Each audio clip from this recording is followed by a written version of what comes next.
ನಮಸ್ಕಾರ ಎಲ್ರಿಗೂ ನಮ್ಮ ಸವಿಸಿರಿ ಅಡುಗೆ ಯೂಟ್ಯೂಬ್ ಚಾನಲ್ಗೆ ಸ್ವಾಗತ. ಇವತ್ತಿನ ವಿಡಿಯೋದಲ್ಲಿ ನಾವು ತುಂಬಾ ಸ್ಪೆಷಲ್ ಮತ್ತು ಹೆಲ್ತಿಯಾಗಿರೋ ಮೆಂತ್ಯ ಕಡುಬು ಹೇಗೆ ಮಾಡೋದು ಅಂತ ನೋಡೋಣ. ಇದಂತೂ ತುಂಬಾ ಟೇಸ್ಟಿಯಾಗಿರುತ್ತೆ. ಅದಕ್ಕೂ ಮುಂಚೆ ನೀವೇನಾದರೂ ನಮ್ಮ ಚಾನಲ್ ಫಸ್ಟ್ ಟೈಮ್ ವಿಸಿಟ್ ಮಾಡ್ತಾ ಇದ್ರೆ ತಪ್ಪದೆ ಸಬ್ಸ್ಕ್ರೈಬ್ ಮಾಡಿ ಮತ್ತು ಬೆಲ್ ಐಕಾನ್ನ ಕ್ಲಿಕ್ ಮಾಡೋದನ್ನ ಮರಿಬೇಡಿ. ಇವಾಗ ಮೆಂತ್ಯ ಕಡುಬು ಹೇಗೆ ಮಾಡೋದು ಅಂತ ನೋಡೋಣ. ನಾವು ಇವಾಗ ಒಂದು ದೊಡ್ಡ ಬೌಲ್ಗೆ ಮೀಡಿಯಮ್ ಸೈಜ್ ಬೌಲಲ್ಲಿ 2 ಬೌಲ್ ಗೋಧಿ ಹಿಟ್ಟು ತೊಗೊಂಡಿದ್ದೀವಿ. ನೀವು ಎಷ್ಟು ಬೇಕೋ ಅಷ್ಟು ಕ್ವಾಂಟಿಟಿಯಲ್ಲಿ ತಗೋಬಹುದು.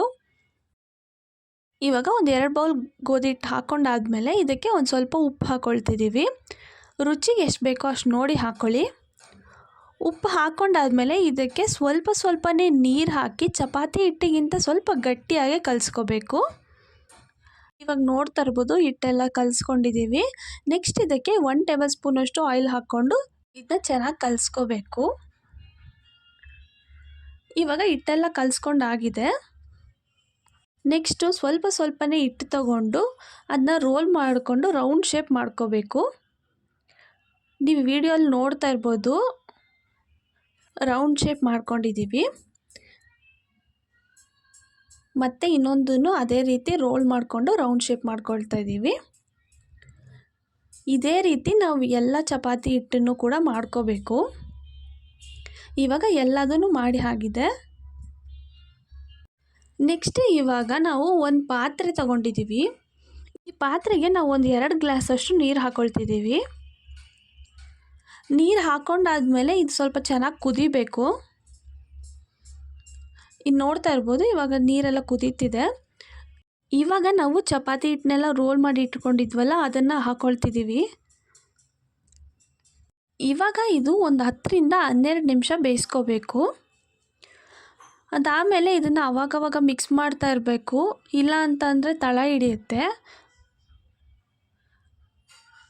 ಇವಾಗ ನಾವು ಒಂದು 10 ರಿಂದ 12 ನಿಮಿಷ ಬೇಯಿಸ್ಕೊಂಡಿದ್ದೀವಿ. ನೋಡ್ತಾ ಇರ್ಬೋದು ಚಪಾತಿ ಹಿಟ್ಟೆಲ್ಲ ಚೆನ್ನಾಗಿ ಬೆಂದಿದೆ. ನೆಕ್ಸ್ಟ್ ಇವಾಗ ಒಂದು ಪ್ಯಾನ್ ತೊಗೊಂಡಿದ್ದೀವಿ. ಈ ಪ್ಯಾನ್ಗೆ ಒಂದು 2 ಟೇಬಲ್ ಸ್ಪೂನಷ್ಟು ಆಯಿಲ್ ಹಾಕ್ಕೊಳ್ತಿದ್ದೀವಿ. 2 ಸ್ಪೂನಷ್ಟು ಆಯಿಲ್ ಹಾಕ್ಕೊಂಡಾದ್ಮೇಲೆ ಇದಕ್ಕೆ ನಾವು 1 ಟೇಬಲ್ ಸ್ಪೂನಷ್ಟು ಸಾಸಿವೆ ಹಾಕ್ಕೊಳ್ತಿದ್ದೀವಿ. ನೆಕ್ಸ್ಟ್ ಇದಕ್ಕೆ 1 ಟೇಬಲ್ ಸ್ಪೂನಷ್ಟು ಜೀರಿಗೆ ಕೂಡ ಹಾಕ್ಕೊಳ್ತಿದ್ದೀವಿ. ಸಾಸಿವೆ ಜೀರಿಗೆ ಸ್ವಲ್ಪ ಚಟಪಟ ಆದಮೇಲೆ ಹಸಿಮೆಣ್ಸಿನ್ಕಾಯಿ ಹಾಕ್ಕೊಳ್ತಿದ್ದೀವಿ. ನಾವಿಲ್ಲಿ ಒಂದು 4 ರಿಂದ 5 ಹಸಿಮೆಣ್ಸಿನ್ಕಾಯಿನ ಕಟ್ ಮಾಡಿ ಹಾಕ್ಕೊಂಡಿದ್ದೀವಿ. ನೀವು ಖಾರಕ್ಕೆ ಎಷ್ಟು ಬೇಕೋ ಅಷ್ಟು ನೋಡಿ ಹಾಕ್ಕೊಳ್ಳಿ. ನೆಕ್ಸ್ಟ್ ಇದಕ್ಕೆ ಬೆಳ್ಳುಳ್ಳಿ ಹಾಕ್ಕೊಳ್ತಿದ್ದೀವಿ. ಒಂದು ಬೆಳ್ಳುಳ್ಳಿನ ಬಿಡಿಸಿ ಜಜ್ಜಿ ಹಾಕ್ಕೊಂಡಿದ್ದೀವಿ. ಹಸಿಮೆಣ್ಸಿನ್ಕಾಯಿ ಒಂದು 30 ಸೆಕೆಂಡ್ ಫ್ರೈ ಆದಮೇಲೆ ನಾವು ಇದಕ್ಕೆ ಕರಿಬೇವು ಹಾಕ್ಕೊಳ್ತಿದ್ದೀವಿ. ಕರಿಬೇವು ಕೂಡ ಅಷ್ಟೇ ಒಂದ್ಸರಿ ಮಿಕ್ಸ್ ಮಾಡ್ಕೋಬೇಕು. ನೆಕ್ಸ್ಟ್ ಇದಕ್ಕೆ ನಾವು ಮೆಂತ್ಯ ಸೊಪ್ಪು ಹಾಕ್ಕೊಳ್ತಿದ್ದೀವಿ. ಮೆಂತ್ಯ ಸೊಪ್ಪನ್ನ ನಾವು ಮುಂಚೆನೇ ಬಿಡಿಸಿ 1-2 ಸರಿ ಚೆನ್ನಾಗಿ ತೊಳ್ಕೊಂಡು ಕಟ್ ಮಾಡಿ ಹಾಕ್ಕೊಳ್ತಿದ್ದೀವಿ.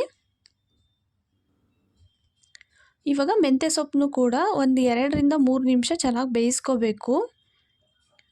ಇದರಲ್ಲಿರೋ ನೀರಿನ ಅಂಶ ಎಲ್ಲ ಹೋಗೋವರೆಗೂ ಬೇಯಿಸ್ಕೋಬೇಕು. ಇವಾಗ ಮೆಂತ್ಯ ಸೊಪ್ಪೆಲ್ಲ ಚೆನ್ನಾಗಿ ಬೆಂದಿದೆ. ನೀವೇ ನೋಡ್ತಾ ಇರ್ಬೋದು ನೀರಿನ ಅಂಶ ಎಲ್ಲ ಹೋಗಿದೆ. ನೆಕ್ಸ್ಟ್ ಇದಕ್ಕೆ ನಾವು ಒಂದು ಸ್ವಲ್ಪ ಉಪ್ಪು ಹಾಕ್ಕೊಳ್ತಿದ್ದೀವಿ. ರುಚಿಗೆ ಎಷ್ಟು ಬೇಕೋ ಅಷ್ಟು ನೋಡಿ ಹಾಕ್ಕೊಳ್ಳಿ. ಇವಾಗ ಉಪ್ಪೆಲ್ಲ ಹಾಕ್ಕೊಂಡಾದ್ಮೇಲೆ ನೆಕ್ಸ್ಟ್ ಇದಕ್ಕೆ ಒಂದು ಅರ್ಧ ಟೇಬಲ್ ಸ್ಪೂನಷ್ಟು ಅರಿಶಿನ ಪುಡಿ ಹಾಕ್ಕೊಳ್ತಿದ್ದೀವಿ. ನೆಕ್ಸ್ಟ್ ಇದಕ್ಕೆ ಒಂದು ಅರ್ಧ ಟೇಬಲ್ ಸ್ಪೂನಷ್ಟು ಸಾಂಬಾರು ಪೌಡರ್ ಹಾಕ್ಕೊಳ್ತಿದ್ದೀವಿ. ಇವಾಗ ಇದನ್ನೊಂದು ಸರಿ ಚೆನ್ನಾಗಿ ಮಿಕ್ಸ್ ಮಾಡ್ಕೋಬೇಕು. ಇದೆಲ್ಲ ಹಸಿ ವಾಸನೆ ಹೋಗೋವರೆಗೂ ಮಿಕ್ಸ್ ಮಾಡಿಕೊಂಡ್ರೆ ಸಾಕು. ನೆಕ್ಸ್ಟ್ ಇದಕ್ಕೆ ನಾವು ಬೇಯಿಸಿಟ್ಕೊಂಡಿರೋ ಕಡುಬನ್ನ ಕೂಡ ಇದಕ್ಕೆ ಹಾಕ್ಕೊಳ್ತಿದ್ದೀವಿ. ಇವಾಗ ಕಡುಬು ಎಲ್ಲ ಹಾಕ್ಕೊಂಡಾದ್ಮೇಲೆ ಇದನ್ನ ಒಂದ್ಸರಿ ಚೆನ್ನಾಗಿ ಮಿಕ್ಸ್ ಮಾಡ್ಕೋಬೇಕು. ಮೆಂತ್ಯ ಕಡುಬು ಅಂತೂ ತುಂಬಾ ರುಚಿಯಾಗಿರುತ್ತೆ. ನೆಕ್ಸ್ಟ್ ಇವಾಗ ಇದನ್ನೆಲ್ಲ ಚೆನ್ನಾಗಿ ಮಿಕ್ಸ್ ಆಗಿದೆ. ಇದಕ್ಕೆ ಒಂದು ಸ್ವಲ್ಪ ಕೊತ್ತಂಬರಿ ಸೊಪ್ಪು ಹಾಕ್ಕೊಳ್ತಿದ್ದೀವಿ.